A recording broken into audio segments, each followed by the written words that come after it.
Today we're going to be learning about how to prevent a heat stroke. Now let's start with what a heat stroke is. Does anyone have any ideas on what that could be?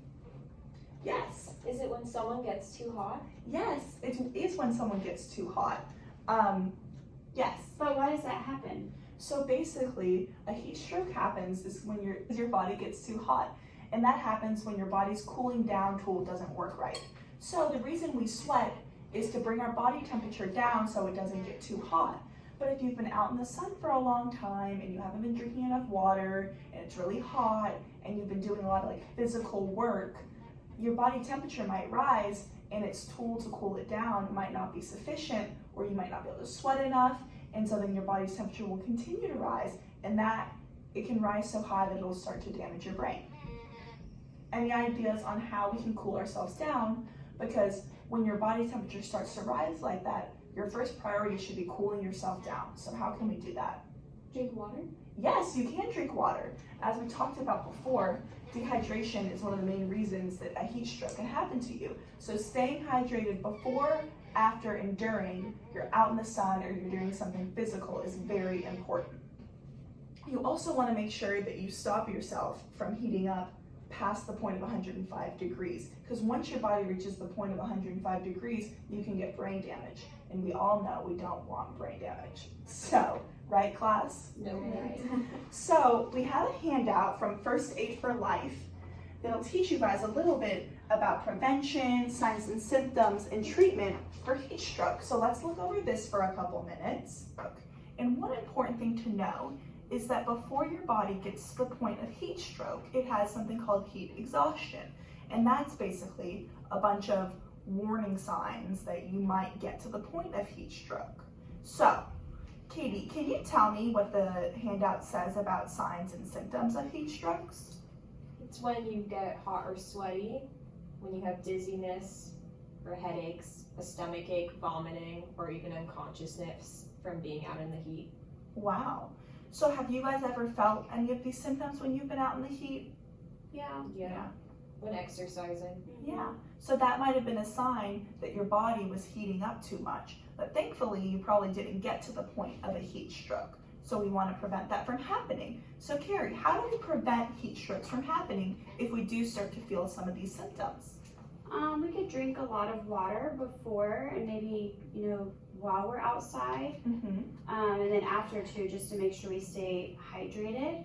Avoid exercising when it's the hottest part of the day, especially during the summer.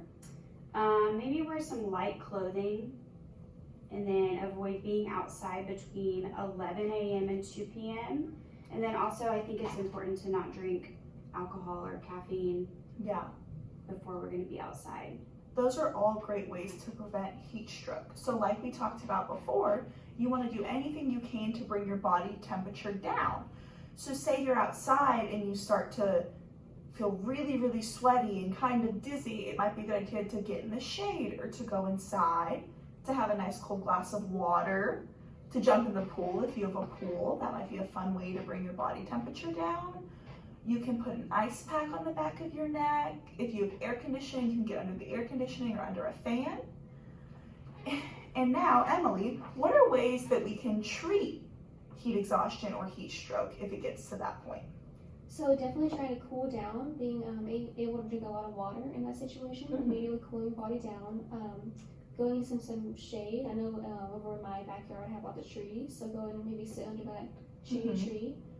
Also, if it gets to the point where I think I'm gonna pass out, maybe go and seek medical attention if I have a nearby doctor. Yes, that is so important. If you think you need medical attention, please seek it. Now that we've reviewed our handout, what are some situations that you think you might have been in your life that put you at risk for heat stroke? Well, I usually garden in the afternoons, and I'm usually out there for about 2 hours. And sometimes I get extremely hot and sweaty. Do you think my gardening could cause me to have a heat stroke? I think that your gardening could put you at risk to have a heat stroke. Does anyone else put themselves in situations that might cause them to have a heat stroke? Well, sometimes I go on my lunch break and I go on a run around the park, and it's about a mile's worth, and sometimes I get really hot and dizzy and sweaty. Is that something?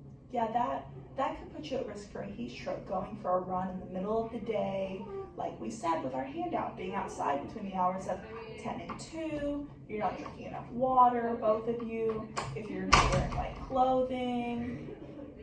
Now, Carrie, are there any situations that you think could put you at risk for having a heat stroke? Yeah, I work for a delivery company, and usually like the middle of the day is our busiest time, and I'm outside the whole time, and so I do tend to get really hot and sweaty.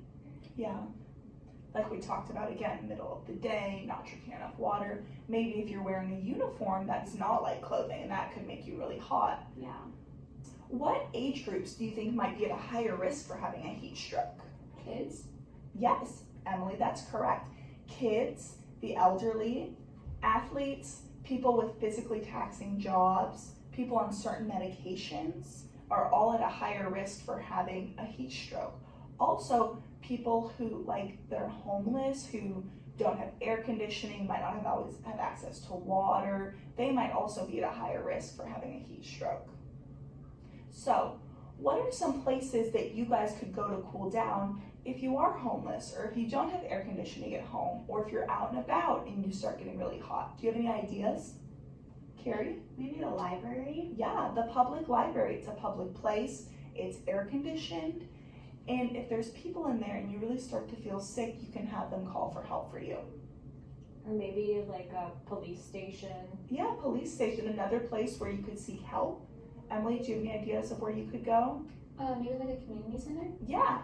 So a lot of times when there's a heat warning, when it's supposed to be really, really hot outside, there'll be set up centers for people to go if they start to feel too hot, places that they can go and get help. So it's always good to stay up to date area to know what resources are available for you. Okay, class, you guys have asked me plenty of questions, so now it's my turn to ask you guys some questions. Can everyone hand their handout back to me? Thank you, thank you, thank you. So now that our lesson is coming to the end, I'm gonna ask you a couple questions. So what are some ways that we can prevent heat stroke? Katie? By drinking lots of water. That is a way we can prevent heat stroke. Good job. Do you guys know any other ways? Emily? Avoiding exercising in the middle of the day. Yes, you can avoid exercising in the middle of the day. That is a great way to prevent heat stroke. Carrie?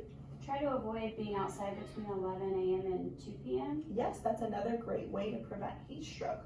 Does anyone remember any other ways we can prevent heat stroke? By wearing light clothing. Exactly. Those are great ways we can help prevent heat stroke. So I have another question for you guys. What are some signs and symptoms of heat stroke? Getting a stomach ache. Yes, a stomach ache, that is a sign and symptom. What about like dizziness and headache? Yes, that is another great example. Right, vomiting and going unconscious. Yes, those are all great signs and symptoms of a heat stroke. Good job, you guys. And remember to always seek medical treatment if you are in fear for your life or someone else's life, or you feel like you really might need it. Now tell me some ways that you guys can prevent heat stroke in your own personal lives. Well, in my gardening, I can wear light clothing, but make sure it's clothing that protects my skin from the sun. Mm-hmm. Make sure to drink a lot of water before, during, and after my gardening.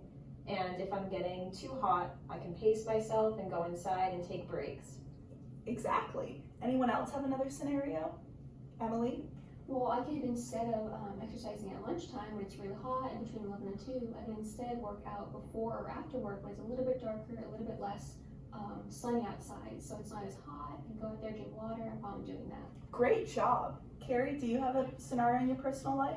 Yeah, so since I make my deliveries usually in the middle of the day, I can just make sure that I'm drinking plenty of water, trying to avoid alcohol or caffeine, and then if I start to feel sick or if I notice any of those signs that we talked about, then I can just try to rest in the shade. Exactly. Good job, everyone. You know now more than three ways actually, to prevent heat stroke. You know more than 3 signs and symptoms of heat stroke, and you even know several ways to treat heat stroke if you feel like it might be happening to you or someone else. Now that you are all armed with this knowledge, you can go out to the community and teach your friends and loved ones and coworkers ways that they can protect themselves from heat stroke. And so here are your handout back, so you guys can share these with other people you know.